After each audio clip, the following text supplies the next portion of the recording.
police narrative is they responded to a call of someone breaking into cars. They encountered a man named McDonald.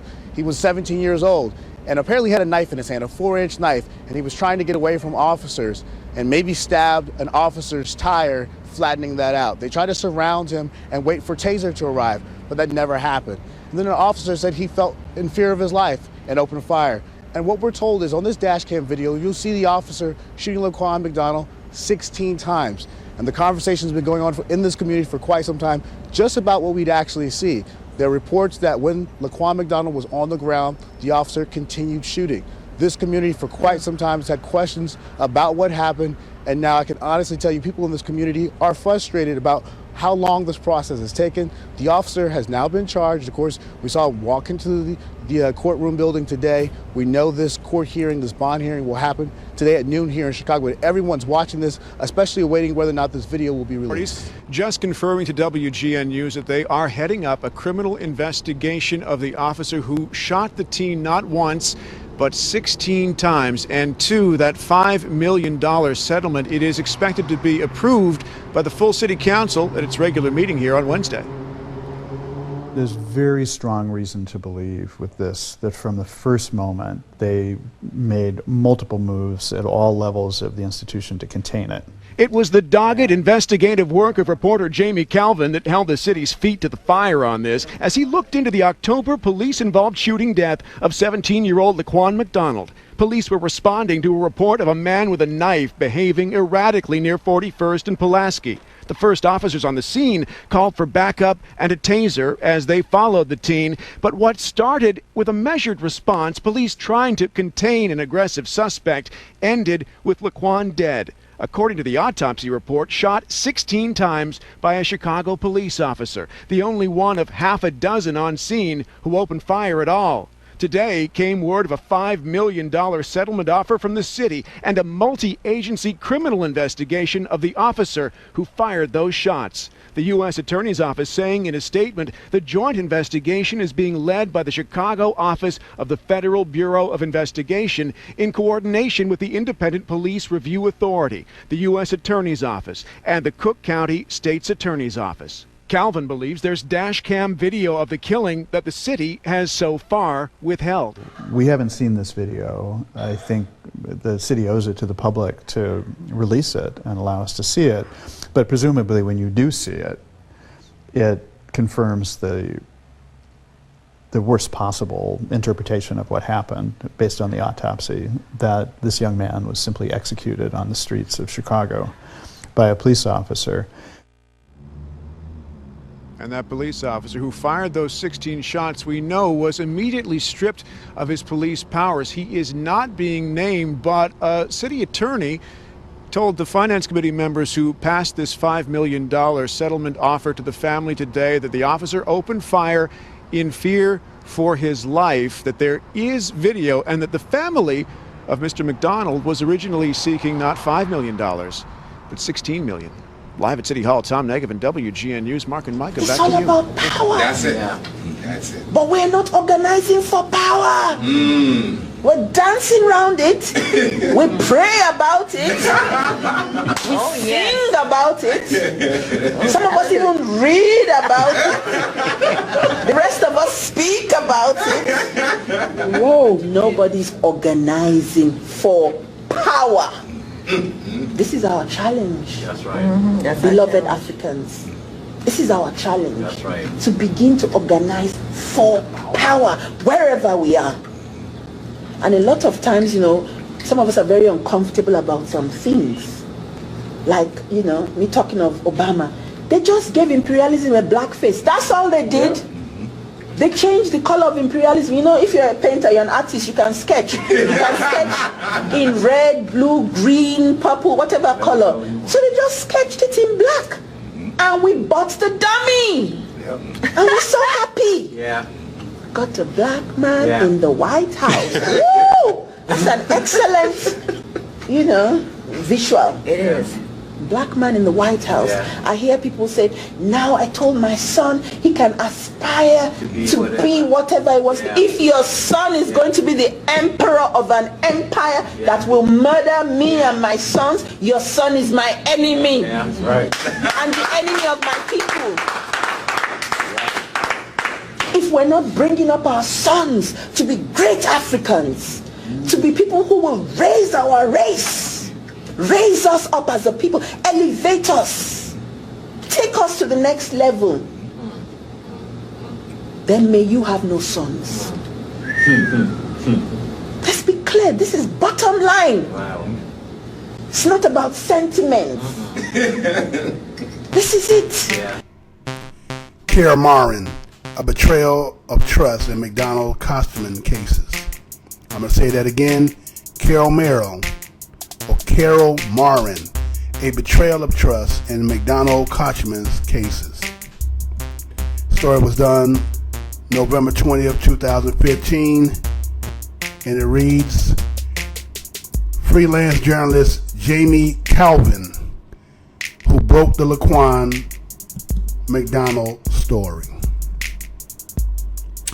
Crime is bad enough. A code of silence is worse. It continues to be true in the case of David Kochman. I'll get to that in a moment. And it is true in the case of Laquan McDonald, who was shot 16 times by one Chicago police officer in October 2014, as other officers who chose restraint looked on. Now, by virtue of an order by Cook County Judge Franklin Valderrama, video of McDonald shooting must be released so the public can see what neither Mayor Emanuel nor CPD has wanted us to see for 13 months. The teenager was killed in a tumultuous time.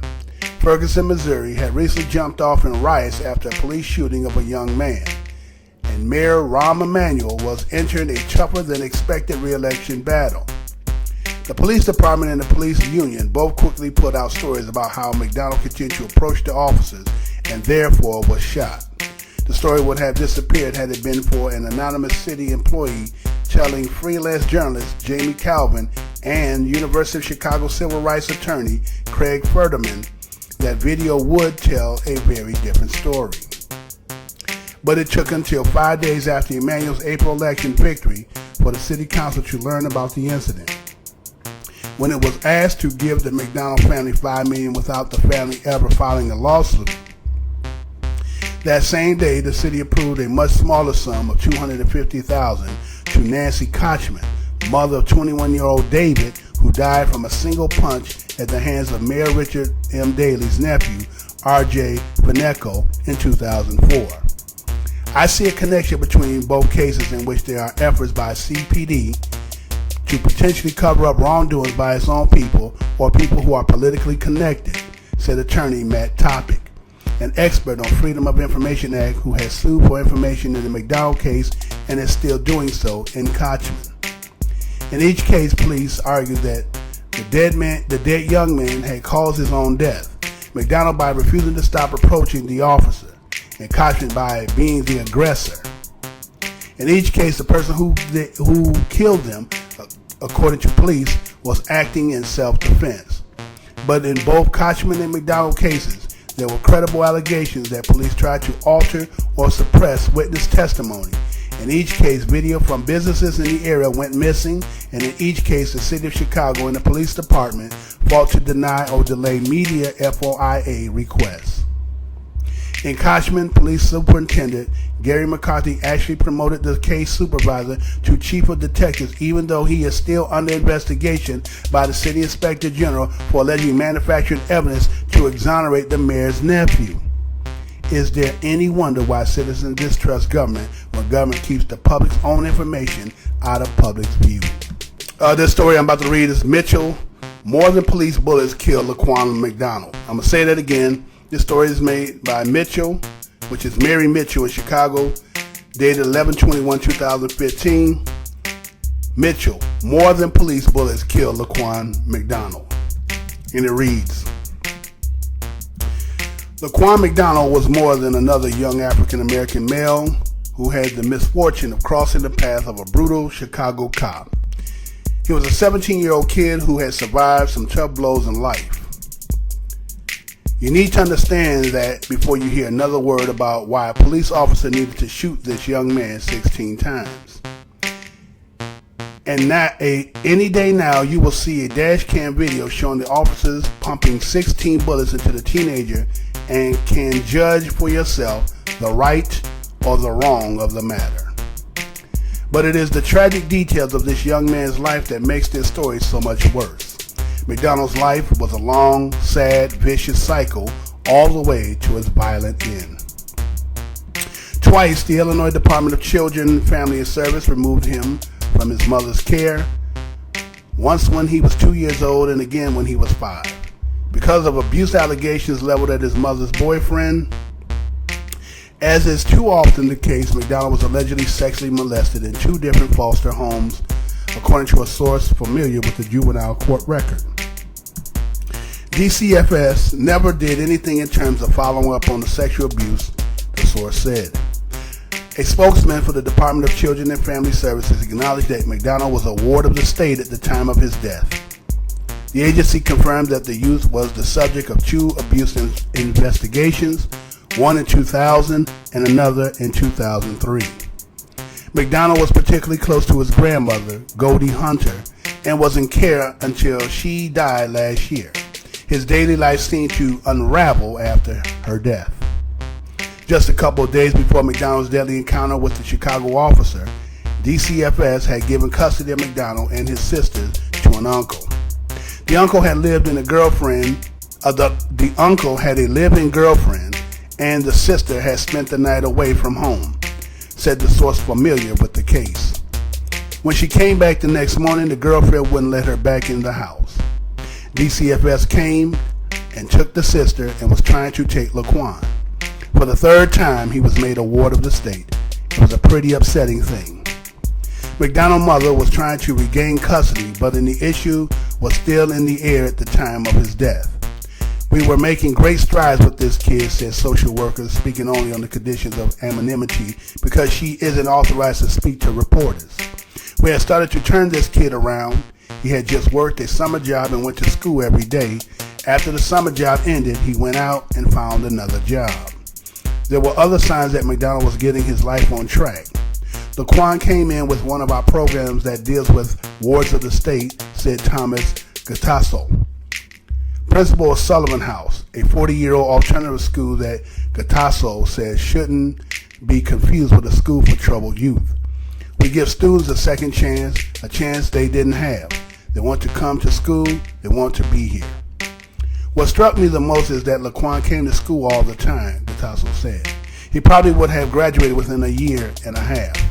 Unfortunately, all the most people have heard about McDonald is that he had PCP in his system that night he was shot and that he was carrying a small knife. There was another side to this teenager who kept trying to find the light despite all the darkness and disappointment he suffered in his life. He joked around and had a big smile every day. Gattasso said he had hugs to the staff. He felt he had a place here. The incident is horrible on so many levels. We're looking for justice. If Laquan had shot the policeman 16 times, he wouldn't have been at a desk job 13 months later. The police officer who shot the teen hasn't been charged with any crime.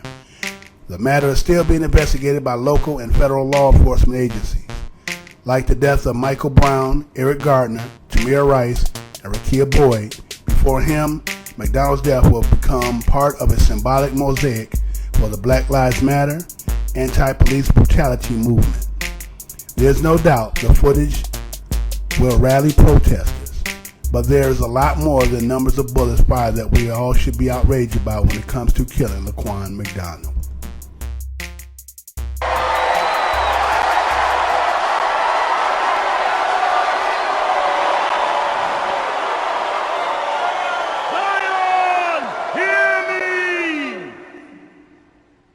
It is true, what many of you have heard. The machines have gathered an army, and as I speak, that army is drawing nearer to our homes. Believe me when I say we have a difficult time ahead of us. But if we are to be prepared for it, we must first shed our fear of it. I stand here before you now, truthfully, unafraid. Why? Because I believe something you do not? No. I stand here without fear because I remember. I remember that I am here not because of the path that lies before me, but because of the path that lies behind me. I remember that for 100 years we have fought these machines. I remember that for 100 years they have sent their armies to destroy us. And after a century of war, I remember that which matters most. We are still here!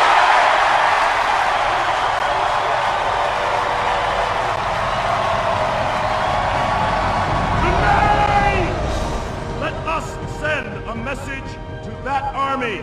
Tonight, let us shake this cave. Tonight, let us tremble these halls of earth, steel, and stone. Let us be heard from red tar to black sky. Tonight, let us make them remember. This is Zion, and we are not afraid!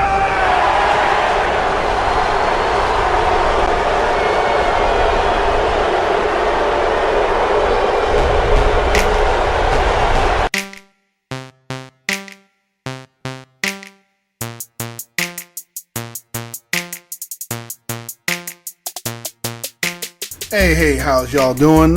I'm your host, the Whiteologist, with the PhD, Personal History Developed. I'm MrBlowsurmind, bringing to you, my listeners, the historical information, the data, the knowledge, the facts, the message, the background account, enlightenment, inside story, the dirt, the news of the condition, effects upon the colored people nation, whether it be in economics, education, entertainment, labor, law, politics, religion, sex, and war. In America, but in particular in the world in general. And my subject for today, well, you know, I've been gone for a little minute, y'all, and then there's been a lot that happened over time, and one of the more dramatical aspect of it is the fact that what has happened in Chicago with the Laquan McDonald story. And, you know, when you sit and evaluate or analyze all the things that have been going across this country when it's been dealing with the black man versus the authorities, and how it seems to be something systemic continuously, that the outcome is that the black man is continuing to do his own injury just on the simple fact of the documents that's stating what took place, because obviously the other side is not having a voice, because for some odd reason it seems to be the protocol is to make sure that you don't have nobody to testify. And so,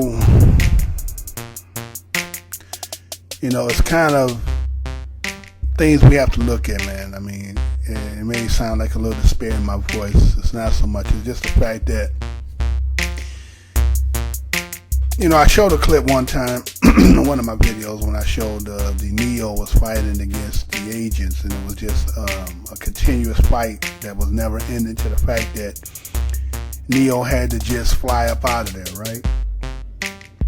And when we have to observe as people, and those of us who are on the struggle, because there's so many different layers to this asparagus or this onion, right?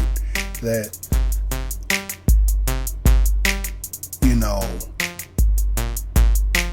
it's hard to have the words or the thought of unity. I know that in the beginning of this clip, I put out, as you've seen, a woman who's spoken about power, and that we're not organizing for power. And I want to tell you that we've been organizing for power. It's just that, again, different layers to the onion. And sometimes people are not so familiar, or they do not keep in mind the aspects of history and what took place and what may have taken place and what may be the, the borders in between. Because when you look at the historical aspect of things, of our existence in this land, I'll say pre and after. For a lot of people who believe we all came on boats, and then there's the aspect of those who believe we were already here. Now, the thing is, you have to ask yourself, we've always heard the term field nigger and house nigger. Mr. Blowman, what does this guy do? I thought you were about to talk about the Laquan McDonald. So I am. I'm going to tie this in. I got to get here first.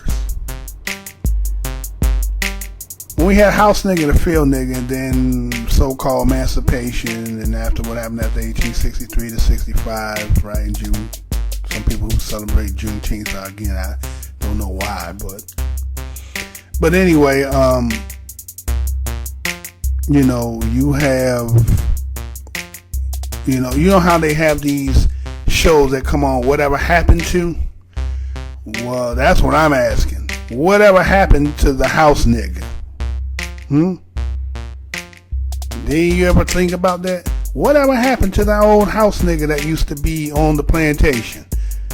If everybody was let go, do we think that the house nigga, the field niggas held hands and joined with each other and sang Negro spiritual songs, or was there that same dissension between the house nigga and the field nigga? Wasn't there a difference between like status and class? And did it perpetuate after that? We have to be honest, man. We're at a time now. We got to be honest. We got to look at what has systemically kept us in this position. Everybody wants to say that the people who are down, looking up, don't have the drive. They don't have the ethics, the work ethics, the ambition, the enthusiasm. All that is a lie. You understand what I'm saying? All that has nothing to do with what is systemic. What is the design? What are the pieces and institutions that are in place? Because see, we can say that this woman, when she spoke, and she spoke passion, she spoke honestly, and she spoke truth. But to say, to organize for power, we have to define what power is. What do we determine, or what have we, or how do we look at things that's supposed to be about power? Is power just having places of business, employment, being able to have material and certain amount of economics? You understand? What do we mean by power? What may be power for you may not be power for me. And that who may call themselves representing their ideology about power may not represent the power that the people who are looking up are looking at the same thing. So we're on two different frequencies of understanding here. But because that one who looks down upon that which is looking up feels that because they are in the privileged position to proclaim that they're educated, which, what does that even mean? What does really education mean? That you have gone to an institution, have studied the curriculum that is going to, the new data, the new instructions, right, of how we're going to operate, or how to manage or administrate this particular realm that you're going to pursue as your profession. But what does that have to do with the social orders or the social ills that are prevalent and continues to be cancerous throughout this nation amongst the people looking up to the people who's supposed to be looking down with the answers? Where are these people at? Who are these people? This is Black America. And this is Black America. I'm very aware and conscious of my color in society. Bertram Lee is a freshman at Haverford College in Haverford, Pennsylvania. Tuition is $38,000 a year. The school boasts 4 Nobel laureates, and students play croquet on manicured lawns. In a student body of nearly 1,200, there are 98 blacks. Even in this idyllic setting, Lee feels the tensions of race in America. Sometimes you wear fitted hats, you don't wear it straight like a baseball cap. And they're like, don't be offended, but you know, are you a thug or a gangster or something? I'm like, what? I look like Carlton Banks. His grandfather was a prominent judge in Baltimore. His late father, a businessman, co-owned the Denver Nuggets. His mother is a top lobbyist on Capitol Hill. Lee says she instilled in him a love for his race. Black is beautiful, man. Black is beautiful. People don't say that enough. Bertram Lee is black and affluent in America. He says that means he straddles 2 worlds and 2 sets of expectations. From blacks he hears, you're rich. You a rich boy. You don't understand anything about what we go through or what the struggle is. And from whites, you're either an affirmative action case or you're here because you're playing a sport. Dr. Carlotta Miles has known Bertram Lee all his life. She's a renowned psychiatrist in Washington, D.C. Do you think most Americans have no clue that privileged, wealthy, well-connected black people exist in decent-sized numbers? We're invisible. Why? Because we don't match the stereotype. The stereotype for black Americans is poverty, failure, victimization, and mediocrity. These are great. Dr. Miles, a mother of 3, emphasizes success in her home with a family hall of fame. The hall is covered with photographs dating back to the 1850s. That's my dad and his colleagues. These are all doctors. And that's Grandpa Henry. Basically made a fortune before the Civil War. This is my beloved grandmother. These people all had graduate degrees at the time when most people didn't have a college degree. Achievements made despite the racism that existed then and now. This was our 23rd year. 23 years ago, Dr. Miles created the Tuxedo Ball. Actually, this tells. It's so nice to see you again. A place for privileged black children to mingle and make professional connections. Bertram Lee believes it will help his future political career. You could find yourself a job, an internship, opportunity, advice. You're talking to people who generally are amazing at what they do. They're successful. It's so hard to find that, especially like being out in the world. You have to be black and you have to be wealthy. You don't have to be wealthy. You just have to be a part of the group. Affairs like these exclude many, says Darren Walker, a vice president at the Rockefeller Foundation. He spent his career studying race. Many people in the African American community react angrily because one part of our community seems quite comfortable adopting the exclusive practices of the majority community that for many years kept us out. I don't think the tuxedo ball should be vilified. It's doing something for the privileged children whom people think don't need anything. What they see is exclusion. What they see is elitism. Most of us are tremendously active doing things for needy children as well. That afternoon before the gala, there are several black cultures. A day of seminars. If I don't believe in myself, how can I convince you to be my girlfriend? How could I convince you to give me a job? Get your report together. Leadership comes from... In a seminar called Pathways to Leadership, Bertram Lee spoke about his elite New England high school. We'd had many issues with diversity.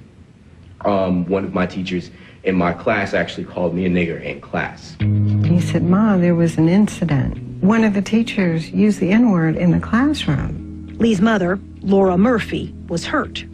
The sense of anguish you feel when your child has that hurt sound in his voice, and I was really pleased when he told me that he was going to organize a forum at the headmaster's house. What's the lesson in that? Do something. Do you let it in? Do you let them tell you who you are? No. That evening, the big event.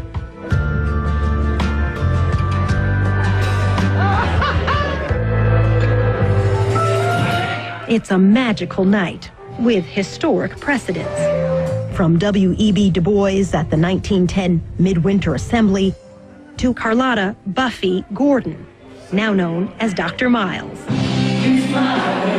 Affluent blacks have been passing on the legacy of success for well over 100 years. What the tuxedo ball reminds me personally is that you cannot settle for mediocrity.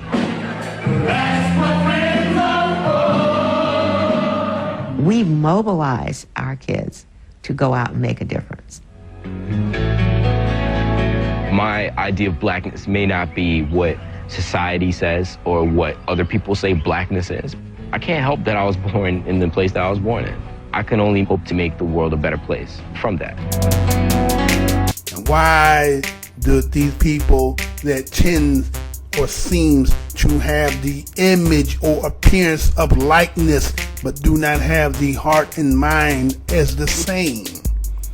Is there something systemic that took place over time that a particular people who, again, look like, appear like, but are internally different, have strategized to keep themselves so that they can have status, privilege, economics, social, you understand?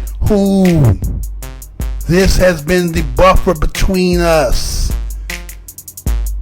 There's some people who spoke about these things, and I think a lot of his demise or whatever ended up being his demise, if it was not through just his health, that it was the things, the unforeseen things that were being manipulated behind the scenes that end up getting him to that point. But he tried to say and he tried to tell.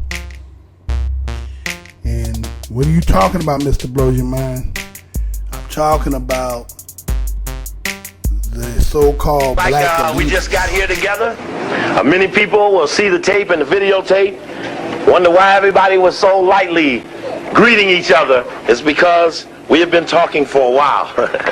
And we have now stepped forward to have a discussion about the black male secret society known as Sigma Pi Phi, acronym the Boule, B-O-U-L-E.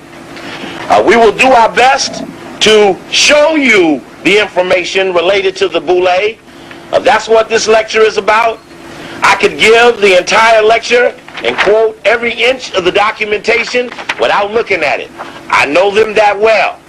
But this is my responsibility, my night, to show you the information so that you could look at it with me and double affirm the fact that much of our black press, as much as we like it, has not been honest in talking about this group of black men, for they respect it very highly and never speak negatively against it. We also know that we've had many black people who've been a member of it and have never ever broken the code or the creed and spoken to one who was a non-member. Though they pledge and swear that their goal is to represent you, you will have a hard time believing it when they don't even seek to let you know that they who help you are. And so, in July 17th, 1990, July 18th, 1990, the Los Angeles Times did a front page story on the left column about elite fraternity of black men. Excuse me, brother. I saw that one get away. I'm just shaming myself. I stand back here. This elite fraternity of black men were described in the article as being influential, as being somewhat like Skull and Bones at Yale. And as it said these things, I was a little in awe, as the others, brothers in African Minds United and the Coalition Against Black Exploitation, as we all were intrigued by the fact that this group of men could have been in existence and we not know about them.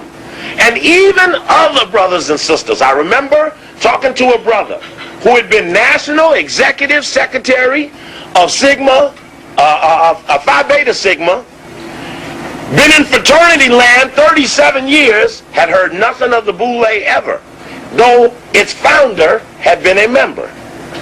And so, as we began to talk about it with other people around the country, we began to realize that people didn't know about it. How you doing, Brother Warren?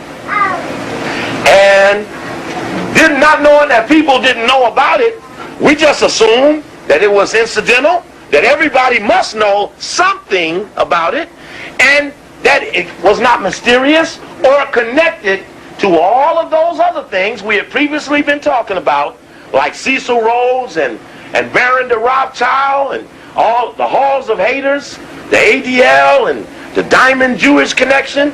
We've been talking about the Trilateral Commission, who is responsible for this economic summit that you'll be seeing on TV the next 3-4 days. You need to know that. Anybody? Carl Rowan came on the radio right here in LA.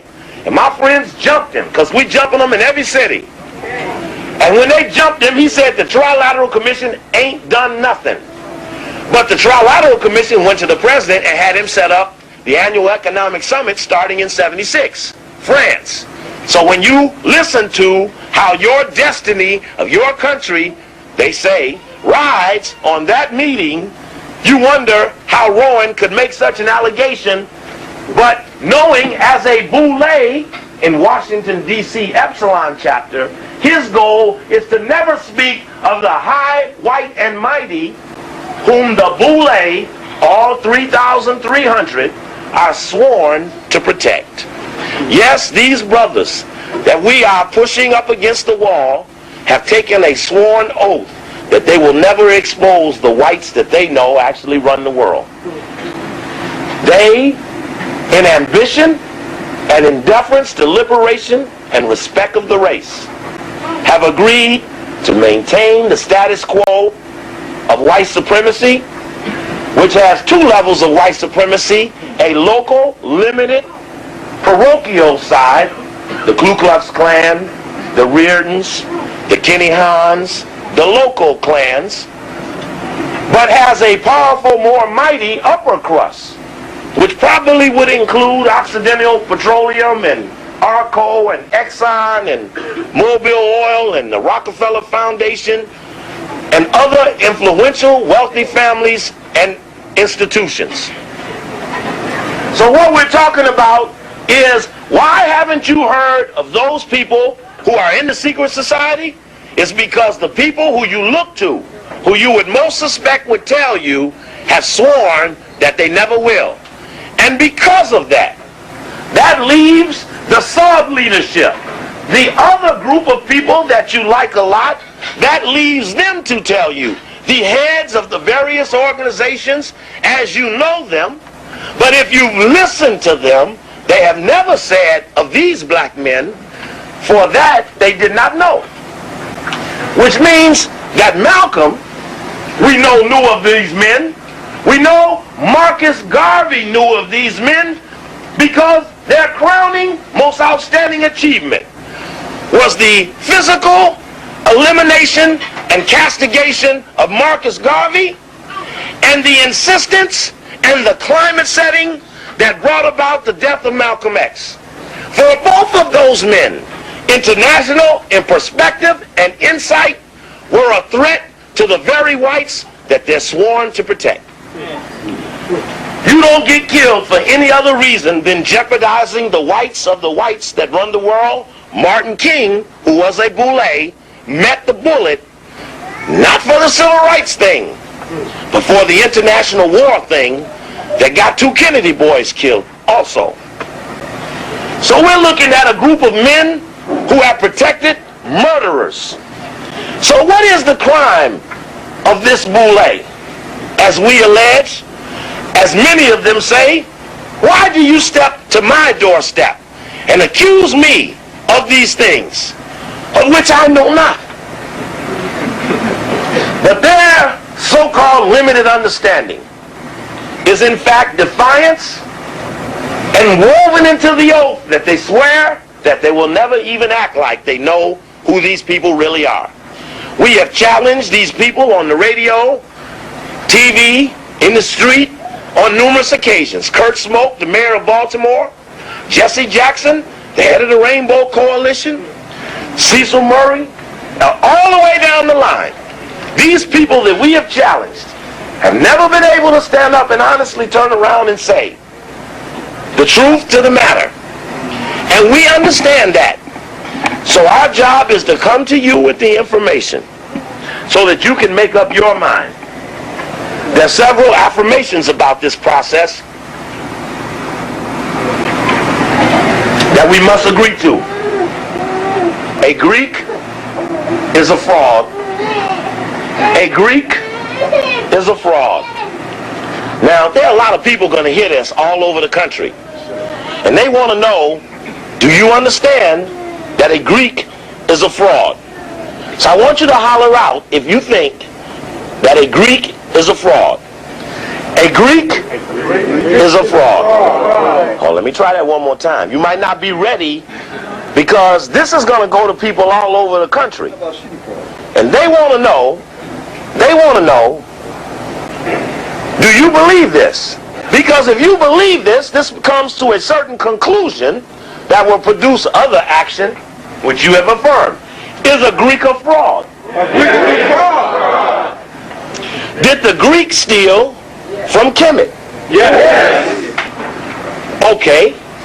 If the Greek stole from Kemet and a Greek is a fraud, what then is the fate of those who have perpetrated the Greek in spite of the fact? Yeah. There, somebody finally caught on. Everybody hollered fraud. Okay, that's the crime, right? Somebody else gave a sentence.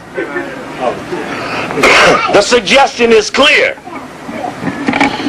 that the ebony 100 most influential ought to be -9. It ought to be the top 91. Because the 9 Greeks ought to back out while there's still time. People who we seen, or if you read, as I will lay out to you according to what I read about black elitists, the bourgeoisies, the talented 10th, or however you want to call it. Who are the systemicness of these people? Where do they originate from? Is this thing when you talk about the house nigga and the field nigga? Is that what this is about? That which had a little privilege at that particular time? Was that who the black elite was in the beginning of our oppression? Think about what I'm saying. Could the cat, the female who was in the privileged position, which you want to call privilege, if you want to think that is privilege, there may have been some benefits to it, but is it really a privilege? And if it is a privilege, who is it a privilege versus what somebody else has, right? And so did that same mind state of what they consider to be privilege after the so-called emancipating and separating. When you think about who had the skills that could transition into businesses, who were more likely to be able to establish that because they were around massa, who they probably did a lot of the on hands, or being in the presence of, hearing the information, if not doing the errands, and picking up the knowledge of know-how. And so this gave you a step ahead of versus those who were just field hands who could do the agricultural hands-on, work. And so they may not knew the administrational aspect of how to run things, but this one did.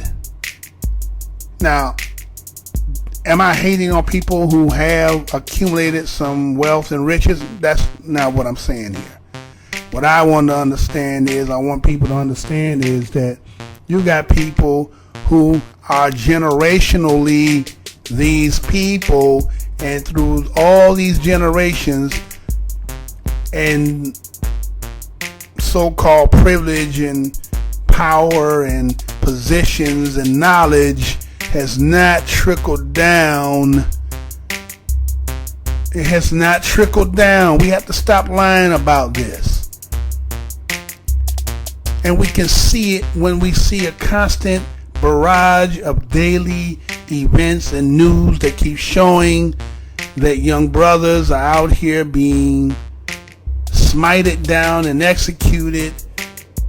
And where are these people of so-called positions and power using their resources, using their connections to advocate and extricate? Because they can't. Because they have a committed oath to these people. I don't know if I could do this, man. I don't know if I could do this, man, because this here is sickening. It's to the point that it's so sickening to the fact that to use reverse psychology, and then they're gonna say that the people who are looking down and up, that they are not aspiring and they don't have this is sickening, man.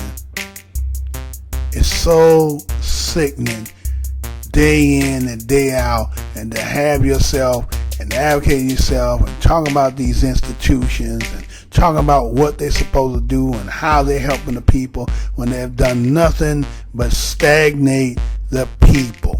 I'll say it again.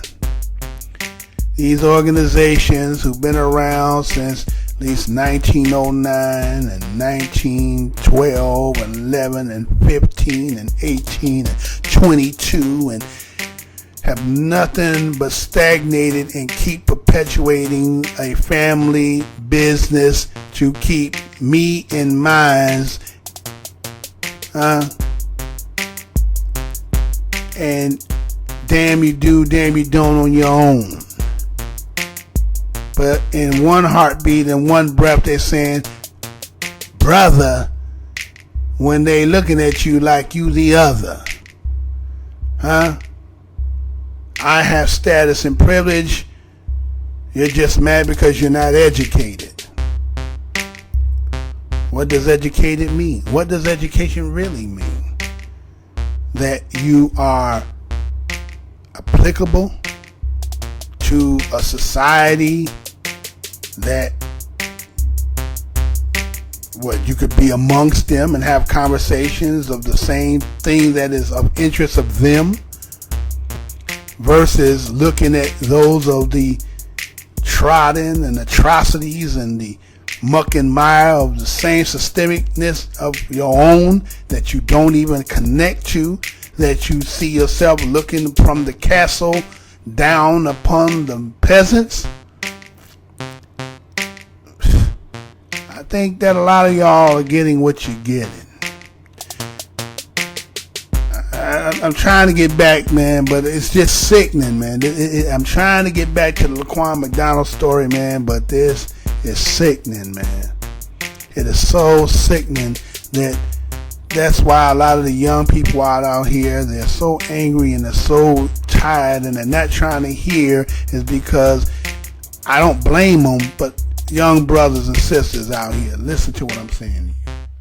Not everybody who was older, Not everybody who is older or a little bit older than you are not or have the mentality of those people before.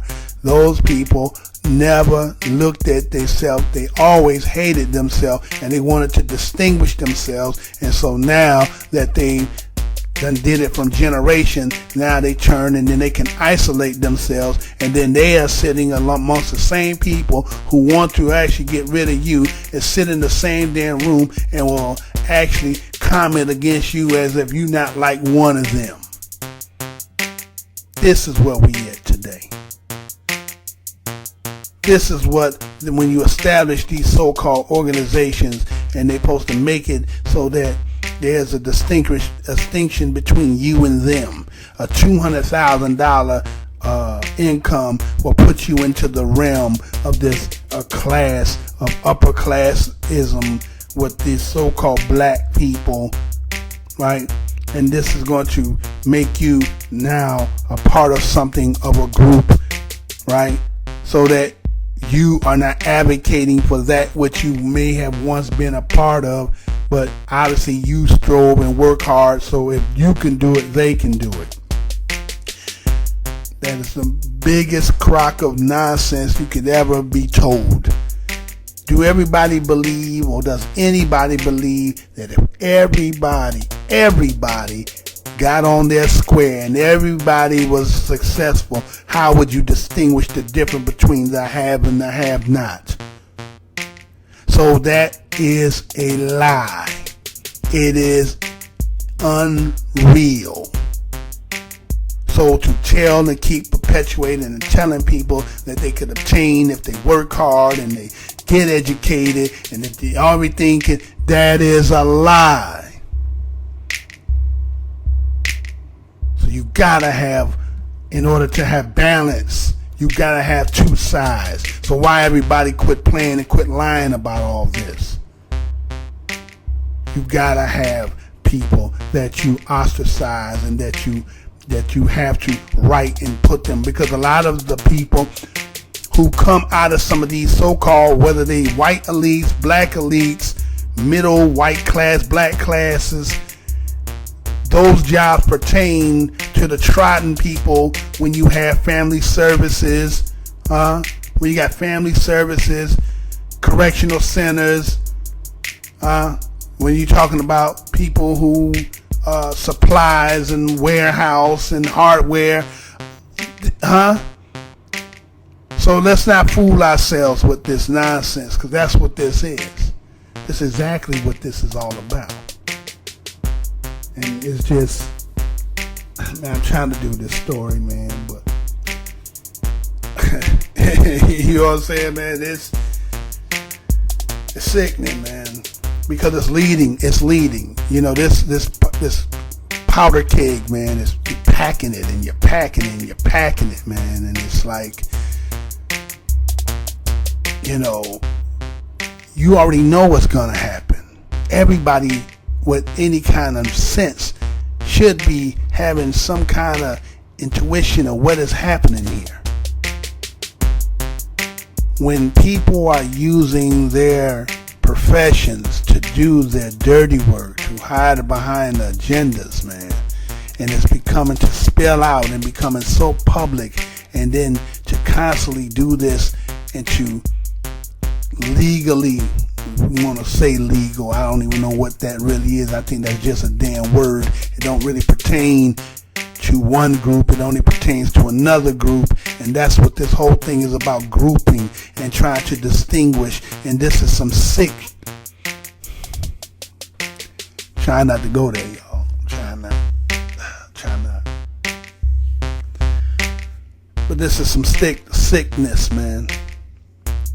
And it just continue on and on and on and on. And then you say that the people who are being enraged, that are having emotions about it, who are lashing out about it, who are congregating together, who are trying to bring some social change about it, and then you want to reverse it and say that they're terrorists and that these people are just angry and racist. When you're not looking at what you're doing, and I'm not even going to say you're not looking at it. I say you're doing it. You're intentionally doing this, and you're acting as if like you want to do reverse psychology and make the victim feel like he is the culprit. And you're gearing all this up in the behalf of an agenda, because this is what it was always about. It's always been about race. I've heard somebody say that if you fall into the game of race, then you are being manipulated by the people so that you're not watching what they're doing. That's nonsense. Race was created again for the same thing I'm talking about, class and distinction. If they didn't have no distinction in class, they had to create it so that to give them some. And then when they try to make this privileged class, those who were really not privy to it, but because they fell of it because of the three classifications that fall in it, which is what? Size of your skull. The other one is your hair, and the other one is your skin color, right? So we didn't create this game. We didn't create that whole distinction. They created it for a purpose. So if that has a purpose of its creation, then what is the agenda to it? It is to get rid of what it was in opposition to. And this is what we're getting down to. They are these, things that have been created, these seeds that have been planted are starting to uproot, and they are being seen everywhere because the cameras are being shot and the people are able to see everything being inputted. And guess what ended up happening? We're seeing this so much daily that people are either becoming numb or people are starting to react. It's becoming one of these things, man. And the way the Laquan McDonald story is so ugly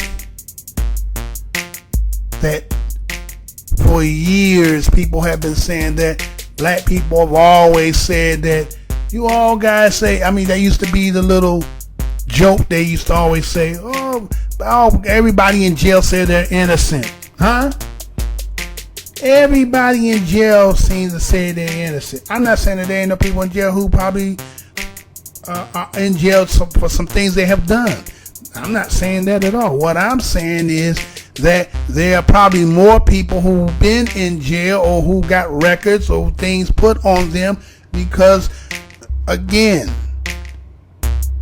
you got this person in your family that you know that the faculties is not, or the mentality or the IQ is not going to be a brain surgeon. So the lowest of the low, right? Think about this. The lowest of the low of employment that has to do with the protection of the classes, they try to give it some honor in it, to give it some distinction in class, so that now that they feel so important, right? But then they come upon a time when they realize that amongst the people that are looking down upon them, that they really are nothing but just security guards. And so even a security guard in the store, then even when he in a damn mall, he feel like he got the power to oppose or confront if he feel like he has the authority to do it. He within the jurisdiction of the realm of his authority, and it gives him probable cause. So what's any difference here when we're talking about police officers, right? Police officers, not sheriffs, but officers who have been given some power to be able to take people's lives, but according to the way this so-called legal system is, how do they do that? How are you able to do that? How does it when somebody, and you could go back in time, when you could just go out of high school and get a job, if you could pass the physical right? And take the written exam, and you can get a gun and go out and drive a car and kill a mug, depending on your discretion. Under your own discretion, it would be justifiable. And then they start to understand the patterns and the terminology and how they can manipulate. And so now they started to what? Contrive in the documents. And then your word versus his word seems to always take precedence. Well, I never understood that. If two grown people, right? Two grown people, an incident take between two grown people, and both of them sit down and write out their story. Why does the one that works for the so-called institution word is bond over the person who has nothing to lose other than to try to tell the truth? But you can tell when someone is lying. But no, the collaboration of other people cahoonsing together to formulate what took place takes proceedings, because they have no reason to lie when they've been lying all the time. They've been lying all the time. You know they've been lying all the time. And to prove that they know they've been lying all the time, have you not noticed that majority of the videos that are pertaining to the killings of the brothers, the video are low? White people are not watching those videos. Why aren't white people watching those videos? Why aren't these videos going viral? Why doesn't the videos go viral? They're not going viral is because there is no interest of white people understanding what took place with people who they deem as garbage of society, and the ones that they look upon and say, you know what, he had a knife. Well, it's funny how people who have a boogeyman, who is fearful that the boogeyman will come and get them, are loading up with guns and bullets and more guns and more bullets. But then somebody who lived in the place that they were calling Chirac had to keep a little 3-inch, 4-inch knife in his pockets. Not firearms, because he know if he get caught with a firearm, he's definitely going to be locked up for a felony. So at least he tried to protect himself with something as simple as a knife.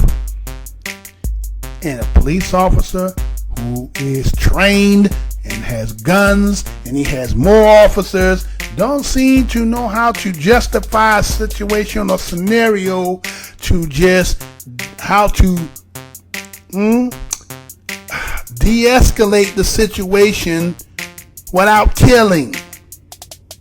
You got to kill every time. Why are you killing every time? What is it in the psychology of these people that they have to kill every time? And how is it that if you have a child and the child continues to keep doing stuff over and over and over without being reprimanded, without any spanking, without any punishment, without any timeouts, he gets be immune? He says, I can do whatever.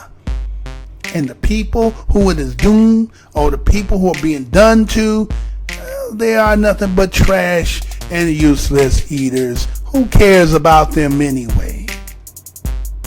This is what we become, y'all. You are being pushed in the corner, and pushed in the corner, being thrown rocks at, being pissed on, being shitted on, being pushed, fired on. What do they expect? What is the natural human tendency? Is going to respond. Is going to respond. This is what's going to happen. And people act as if they don't see it. So, I know he's like, man, I'm not going to go into the story because everybody knows the story. Everybody's seen the killing. Everybody heard what they said, what took place. We heard all the allegations on the side of the things that seem to be mysterious, that time can't be seen. But you know what can go viral? A woman taping a dog's mouth can go viral. But a brother being killed can only get 1,000 views, 2,000 views. White people don't want to see it. Black people don't want to see it. No one wants to have that conversation. It's because we all know what it has always been about. It's always been about race. Having sex with a pet will be prohibited in Germany after Parliament found it of utmost importance to pass a new anti-bestiality law. RT's Peter Oliver found out if it's a quest for morality or a hard-fought campaign for animal rights activists.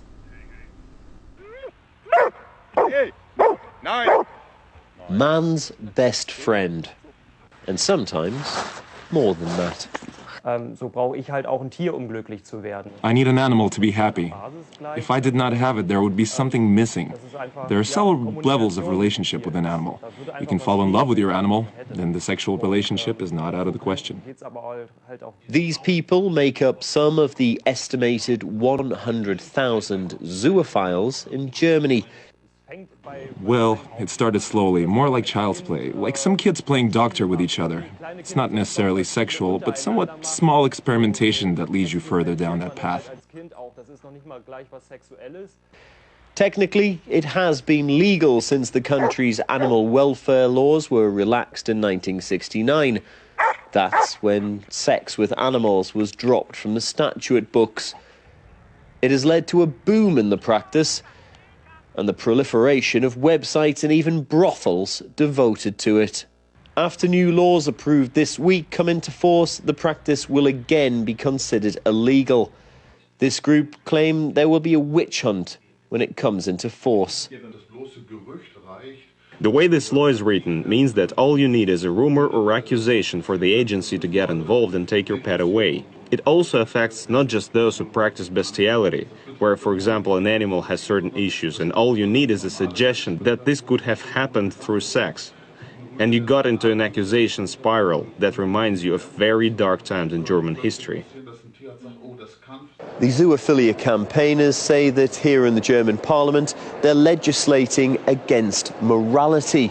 However, the lawmakers themselves say that it's only the welfare of the animals that they care about. We're not policing morality, but we're improving animal protection law. We would like to specify that it's forbidden to cause suffering through a sexual relationship, but the line is when you cause suffering to an animal for your personal sexual gratification. Denmark, Sweden and Belgium are currently the only EU states without a zoophilia law. That leaves the prospect that these countries could become a destination for zoophilic tourism. German animal rights activists hope the move by the Bundestag will become a Europe-wide ban. Yes, we would support a European-wide ban on bestiality. We're stuck behind other nations and we need to catch up. Just outside of Berlin is one of the largest animal shelters in Europe. Consent is a major issue, one those involved in animal welfare say must be addressed. Dogs are loyal even when they're abused. They're still going to look as if they're happy, especially when it gets enough to eat. Dogs will be happy whatever you dictate, but that is not a sign that the dog is enjoying it. Those in relationships with animals, though, are confident that their love is legitimate and fear for the future. They fantasize about castrating me or taking my animals away. Our friend has found a razor blade in his post with a note, "Do it yourself so we don't have to." Letters don't arrive too often, but they arrive every now and then. In the subway, someone was yelling at me, calling me names. I'm concerned that attacks could become physical. Shut your goddamn ass up! But you don't want to admit it. You want to hide behind the fact that maybe he had drugs in his system. He had a knife in his hand. He stabbed a tire. He was called about being in the vicinity around trucks. He might even been in the truck. He was thrusting towards cops. But what was the life-threatening aspect about it? Anybody can say my life is being threatened. But see, the difference in the quality of the individual who is stating it, whether it has any, substantial validity to it. That's what y'all about. This distinction and class stuff. But I tell you one thing.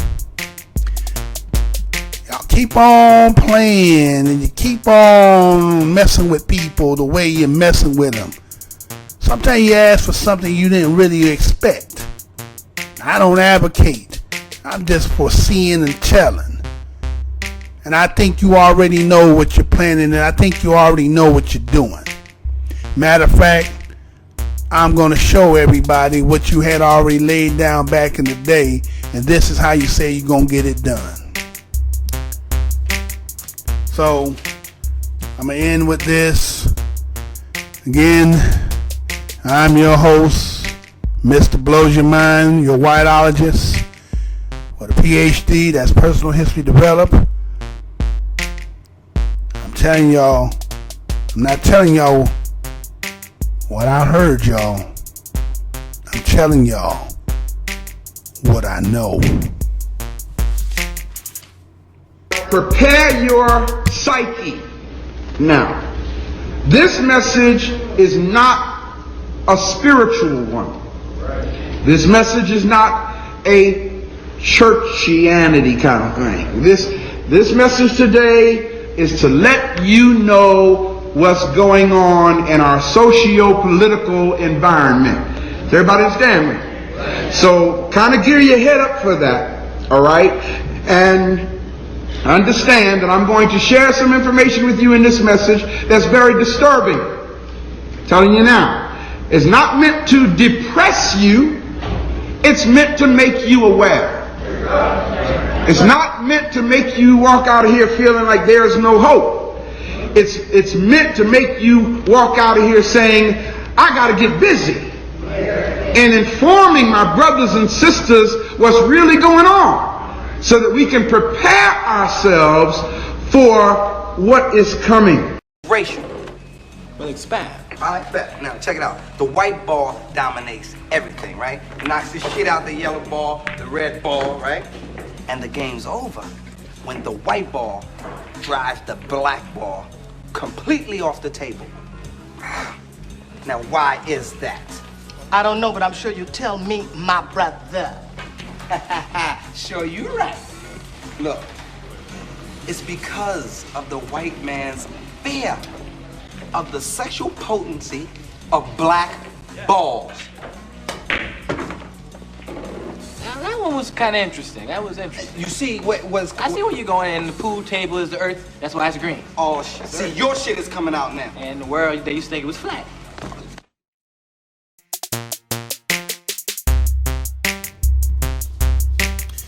Hey, how's y'all doing? I'm your host, the whiteologist with the PhD, personal history developed.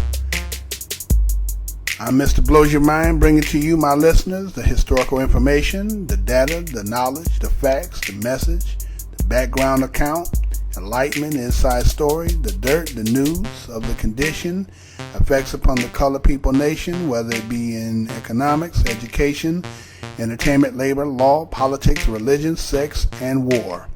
In America, but in particular in the world in general,